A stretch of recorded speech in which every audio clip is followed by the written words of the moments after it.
Terhormat Bapak-bapak, Ibu-ibu, salam Pancasila. Bapak-bapak, Ibu-ibu yang melihat video saya ini, jangan lupa subscribe, like, dan di-share gratis sifatnya. Sekarang saya akan mengomentari Said Didu, mantan komisaris Merpati, supaya temannya menyatakan supaya dilaporkan ke KPK. Jadi ini ada kasus, sebenarnya kasusnya ini ada masalah perusahaan Merpati agar ditangani KPK katanya. Jadi masalah saya dulu mantan komisaris perusahaan Merpati. Jadi pernah dia menceritakan di suatu dialog itu, dia menceritakan ada masalah di perusahaan Merpati itu, sehingga temannya bicara itu berarti sepertinya ada korupsi supaya dilaporkan ke KPK katanya. Tetapi saya dulu menyatakan kasus itu kalau dilaporkan ke KPK tidak mungkin bisa ditangani KPK, karena nanti KPK tidak mungkin bisa memeriksa orang Cina di negara Cina, di negara Tiongkok. Jadi berdasarkan saya lihat, saya dulu sepertinya keberatan ya. Jadi dengan memberikan alasan KPK tidak bisa menangani perkara tersebut. Jadi saya melihat masalah ini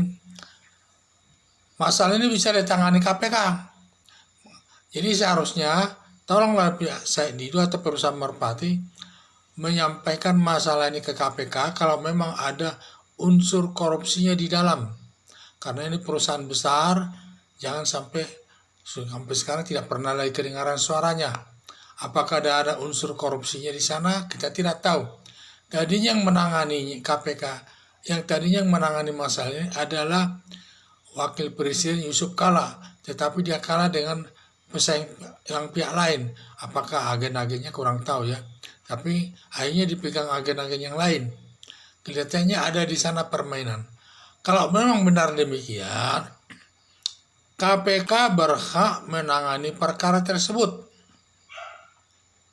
Karena perkara tersebut adalah masalah orang Indonesia saja, sebagai agennya dan lain sebagainya, yang melakukan korupsi di situ juga adalah orang Indonesianya, sehingga berlaku hukum Indonesia. Apalagi hukum Indonesia ini sifatnya mengikuti di mana orang itu berada.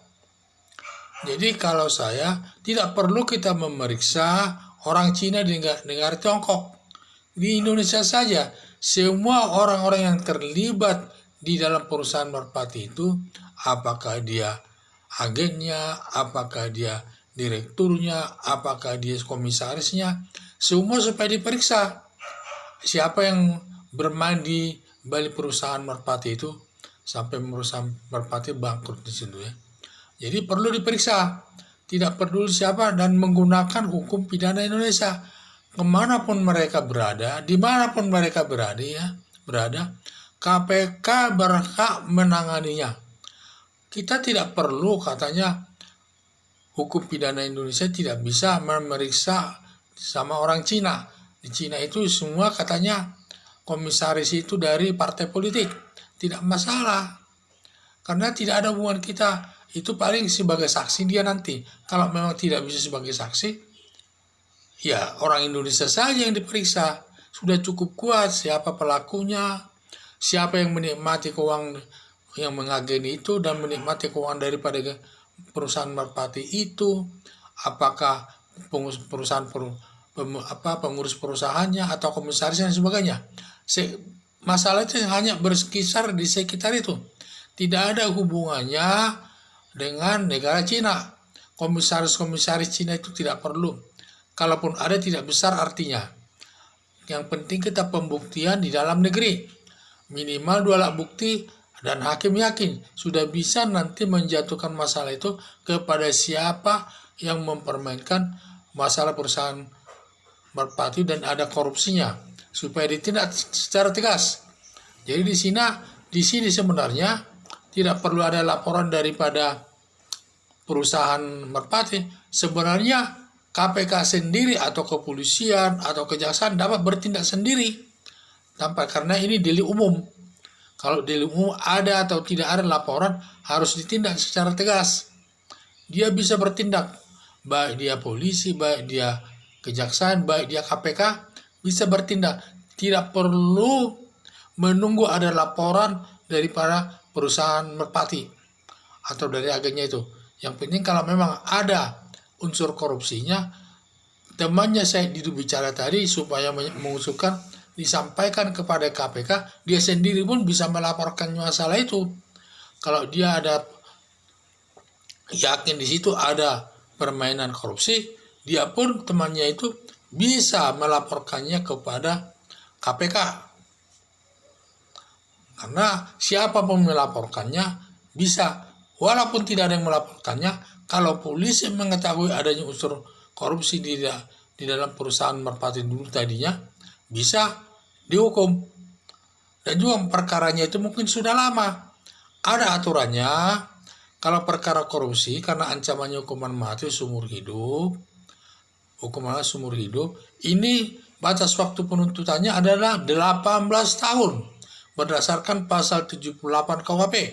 Pertama, syarat penuntutan. Masalah percetakan ancamannya 3 bulan ke bawah, itu batas waktu penuntutannya adalah 1 tahun. 2. Perbuatan yang ancamannya di bawah 3 tahun, batas penuntutannya adalah 6 tahun. Dan juga perbuatan yang ancaman hukumannya adalah di atas 3 tahun. Batas waktu penuntutan adalah 12 tahun. 12 tahun. Kalau ancaman hukum pidananya hukuman mati seumur hidup, batas waktu penuntutannya adalah 18 tahun. Karena masalah merpati itu katanya masalah korupsi, maka batas waktu penuntutannya adalah 18 tahun.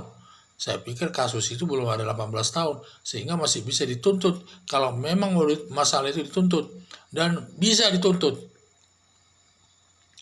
Walaupun kalau bisa temannya, bisa Syed Didu melaporkannya, atau teman Syed Didu itu melaporkannya ke KPK.